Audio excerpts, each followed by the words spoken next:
bark is touching my collarbone now. I did not move toward it.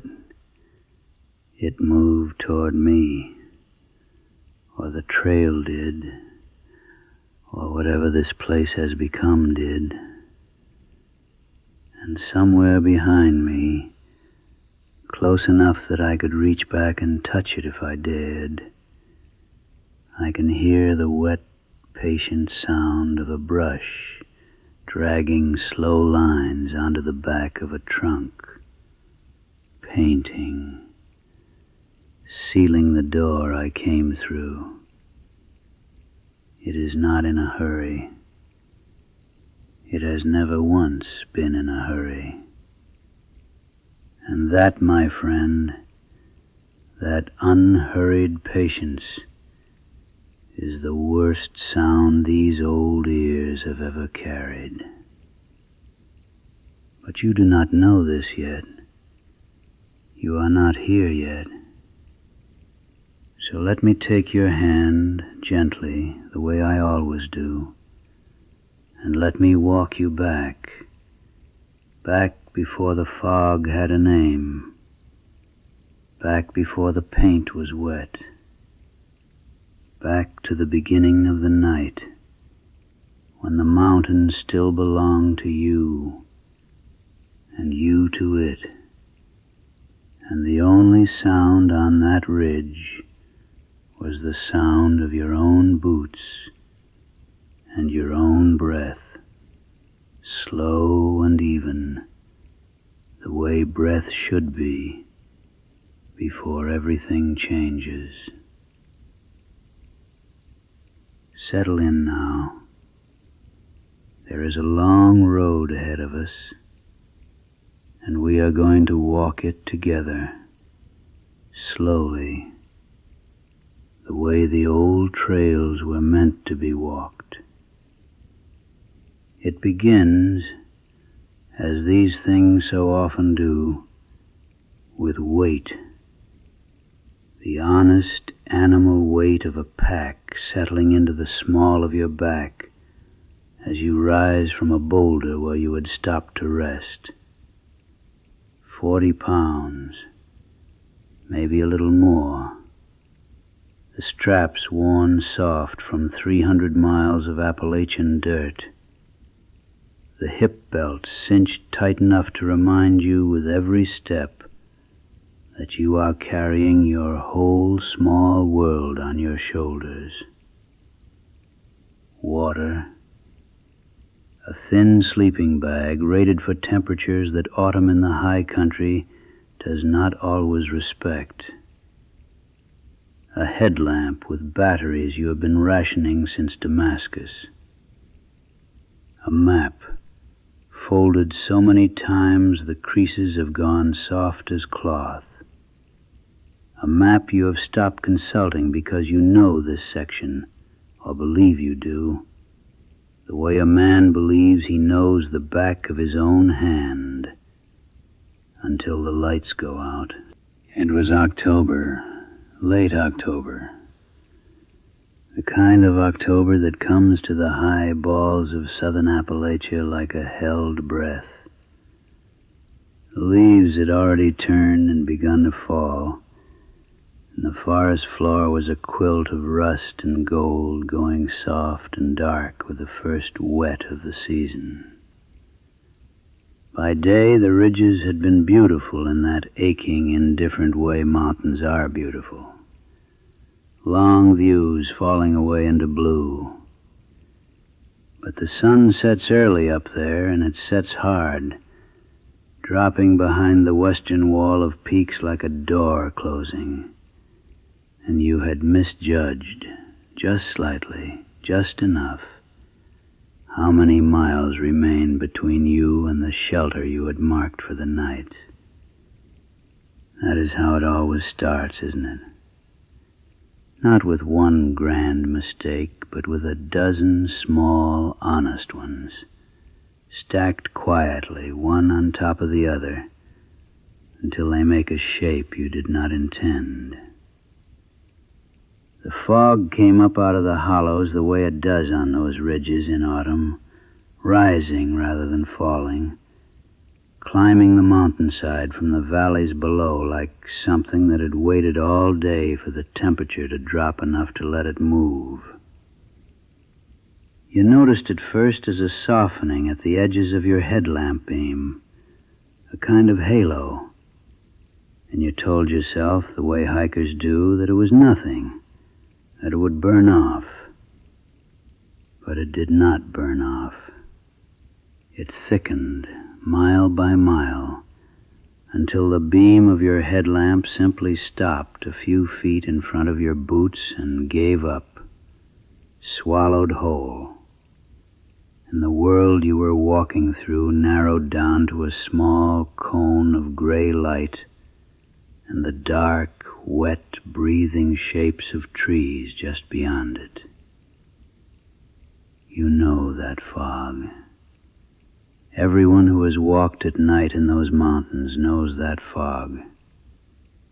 It does not feel like weather. It feels like a presence that has agreed for now to let you pass through it.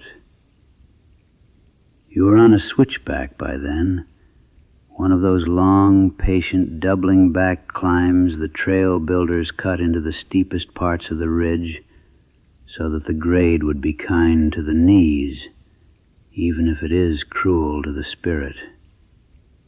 Because a switchback at midnight in fog asks you to trust a system you cannot see.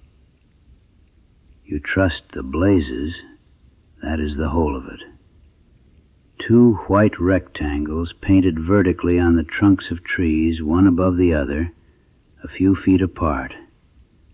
That is the language of the Appalachian Trail, the only language it speaks.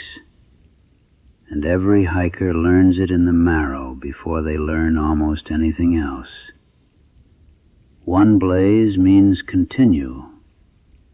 Two blazes, stacked, mean turn, and turn sharply. Because the trail is about to do something the body would not expect on its own. You had been counting on that language all night. Single blaze, single blaze, single blaze. The rhythm of it almost like breathing, almost like a lullaby you did not know you were singing to yourself in the dark.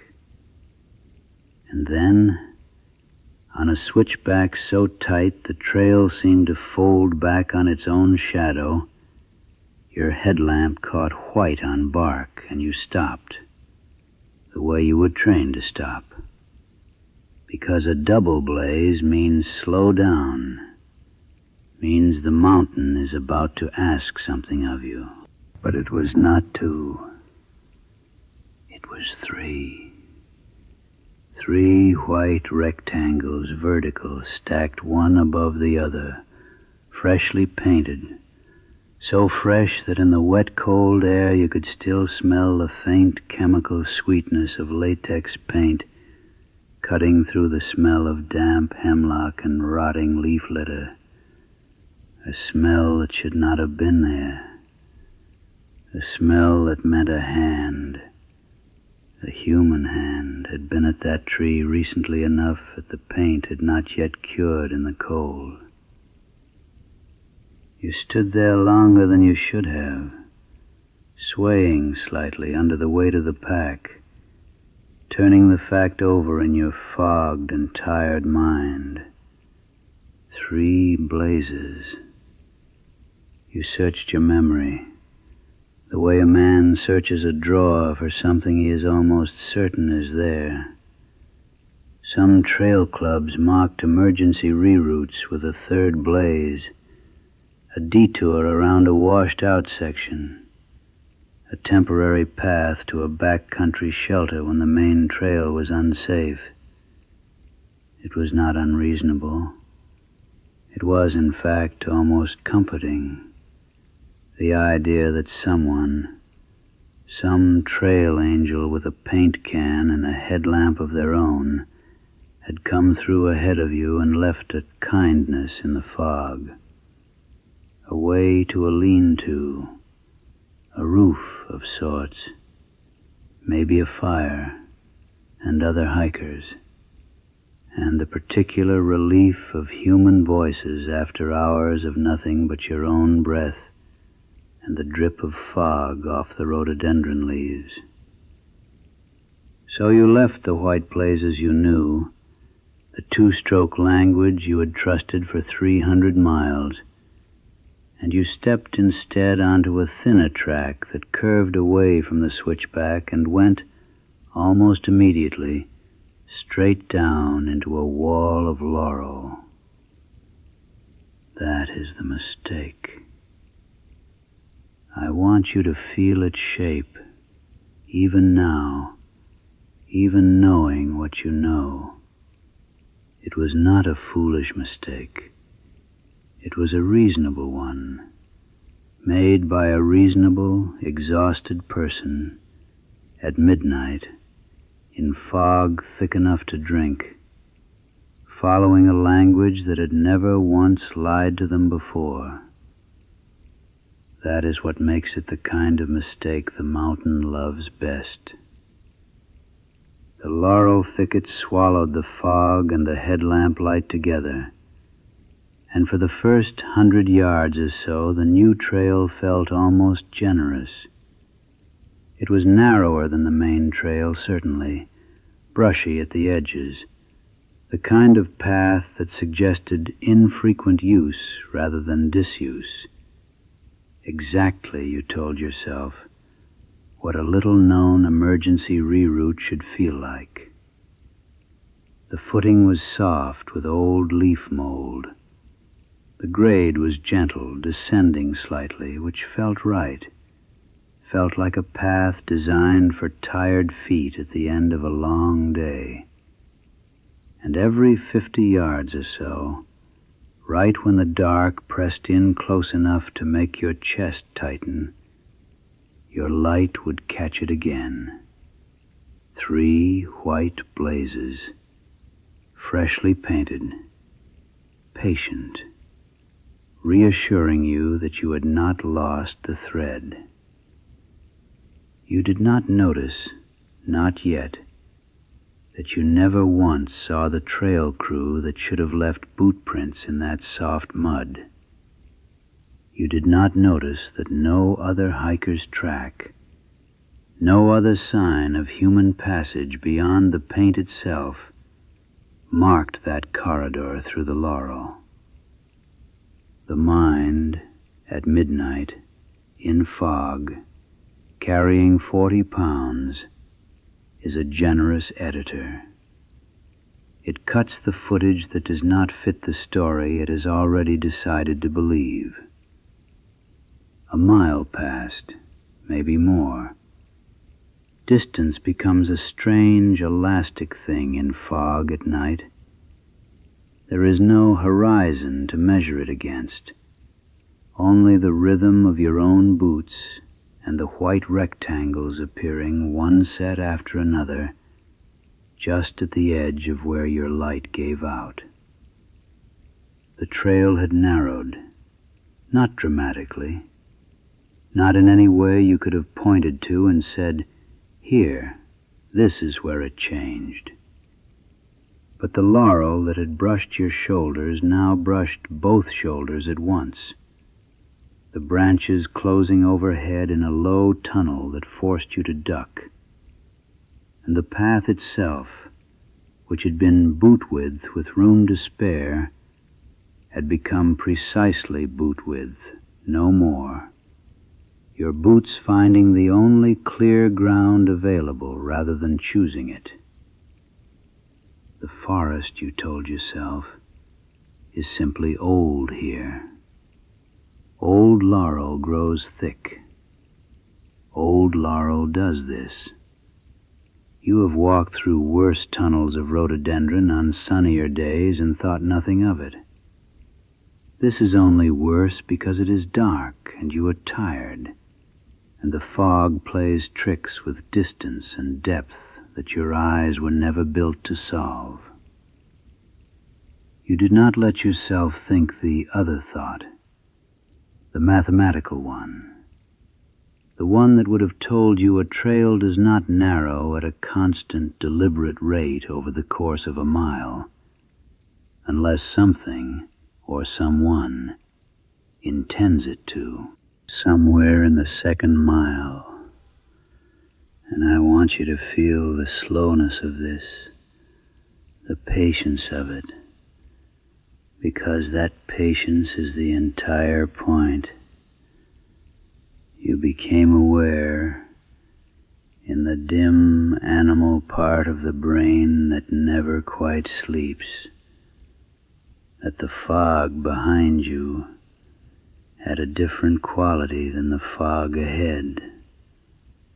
Ahead it was simply fog, gray, drifting, indifferent.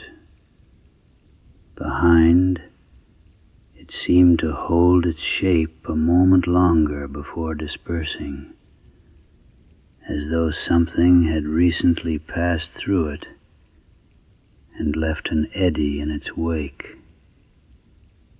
You turned your head once, your light sweeping back along the tunnel of laurel you had just walked, and you saw nothing. Of course you saw nothing. You were meant to see nothing. That is the particular cruelty of a thing that has learned, perhaps over a very long time, exactly how far behind a frightened person it needs to stay. You walked faster after that, though you told yourself it was only the cold driving your pace, only the late hour, only the simple animal wish to reach a shelter and lie down. The trail did not argue with your hurry. It simply continued to narrow, and the laurel gave way, gradually, to denser stands of young hemlock, the trunks closer together than hemlock usually grows, packed in tight as fingers laced together, and the smell of them, that bitter green-black smell of hemlock needles crushed underfoot, the smell of cold sap and wet bark, thickened around you until it felt less like a scent and more like a kind of pressure against the inside of your skull. It was somewhere past the second mile, perhaps closer to the third, that you first had to turn your shoulders sideways to pass between two trunks that, only 100 yards back, had allowed you to walk through facing forward without a thought. You laughed, a short, breathless sound that did not sound like your own laugh, and you told yourself this was simply how second-growth forest crowded in on old trail corridors. Natural, ordinary, explainable. And ahead of you, just at the edge of the light, 3 white blazes, freshly painted, glistening faintly with a wetness that the cold air should have long since dried. You did not stop to ask yourself how paint applied at midnight in near-freezing fog could still be wet a mile, 2 miles, 3 miles into your walk. The mind, when it is being led somewhere it should not go, is very good at not asking the one question that would end the journey. The pinch points came more often after that, every quarter mile, then every 100 yards.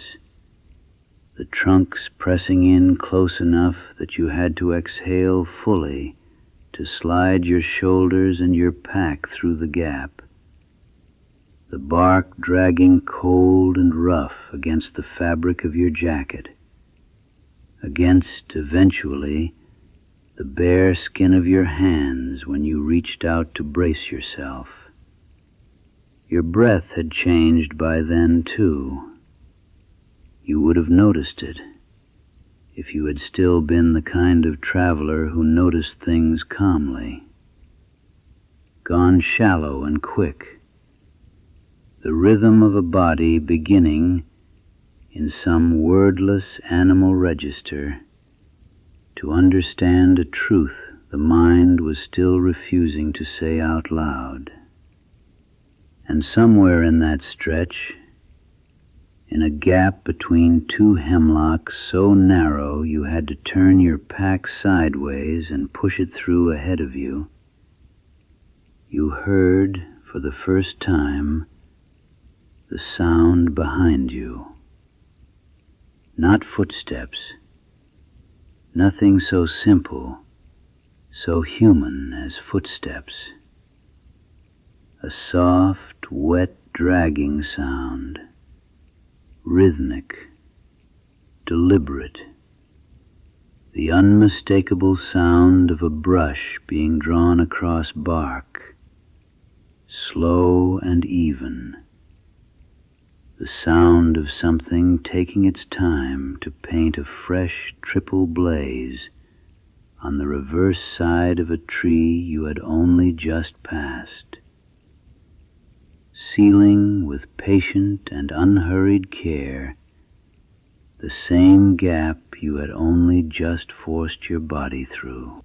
You understood then, didn't you? Though you did not yet have the words for it. The trail was not narrowing because the forest was old. The trail was narrowing because something was closing it as you went, compressing the only space available to you, herding you forward the only direction left to go, while marking just as carefully that there was no longer a way back. By the time the trunks first touched your chest, both shoulders pinned at once, the cold, rough bark pressing your ribs the way a door frame presses a man too large to pass through it, you had stopped pretending to yourself that any of this made sense. The hemlocks here grew close as prison bars, packed so tight that no natural forest, however old, however undisturbed, should ever have grown this way. Geometry bending past what root and soil and sunlight could explain. And ahead of you, always just at the failing edge of your light, 3 white blazes, fresh, glistening, patient, leading you on into a vise that had, somewhere behind you in the dark and the fog, already finished sealing itself shut. The bark is touching my collarbone now. I did not move toward it. And so we are back where we began, my friend, you and I, here at the narrowest part of the dark, with the wet sound of a brush still moving somewhere behind us, slow, unhurried, patient as the mountain itself. There is nowhere to go now but forward, into whatever space the trees still allow, however small that space has become.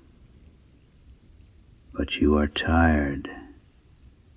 You have walked a very long way tonight, farther than these old legs of mine have walked in years, and the body, even at the edge of a vise, even at the edge of the dark, knows how to let go when it has carried enough. So let your shoulders soften now, here in the telling of it, safe in your own bed, far from any ridge, any fog, any wet paint drying on the backs of trees. Let your breath slow to match mine. There is no trail beneath you tonight. There is no third blaze waiting at the edge of your light. There is only the sound of my voice, old and slow and steady as a held breath, walking you gently back down out of the high country, down through the fog, down past the laurel and the hemlock, down to the soft, dark floor of sleep, where even the patient things of these mountains cannot follow. Rest now. The mountain will still be there tomorrow. Tonight, you have already gone far enough.